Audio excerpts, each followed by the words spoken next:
আজ হলো আমার মিনি ব্লগের ডে 1। আমি 100 ডেজ চ্যালেঞ্জ নিয়েছি গাইজ।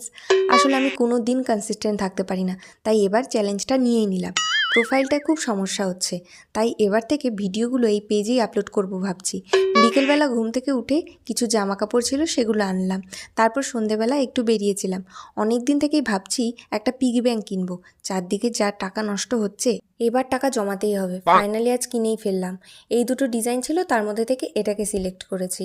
আর 5 টাকা করে ছোট ছোট ঘট বিক্রি হচ্ছিল। আমি এই দুটো ঘটও নিয়েছি, জানি না কেন নিয়েছি, বাট নিয়েছি। এর সাথে নিয়েছিলাম ঠাকুরের জন্য একটা কর্পূর। রাস্তা দিয়ে হেঁটে হেঁটে যাচ্ছিলাম আর দেখতে পেলাম এই গরুটা তার বাচ্চাটাকে আদর করছে। কি কিউট না? এটা দেখে আমারও আমার মায়ের কথা মনে পড়ে যাচ্ছিল। তারপর তো আমার ভীষণ খিদে পেয়ে গেছিলো। দেন এই ফাস্টফুডের দোকানটা এসেছিলাম, আর এখানে এত ভিড় ছিল, আমাদের প্রায় 2 ঘন্টা দাঁড়িয়ে থাকতে হয়েছিল। 2 ঘন্টা পর ফাইনালি দুটো চিকেন রোল হাতে পেলাম। ওটাই খেয়ে সাথে একটা কোল্ড ড্রিঙ্কস খেয়ে বাড়ি চলে আসি। দেখা হবে নেক্সট ব্লগে।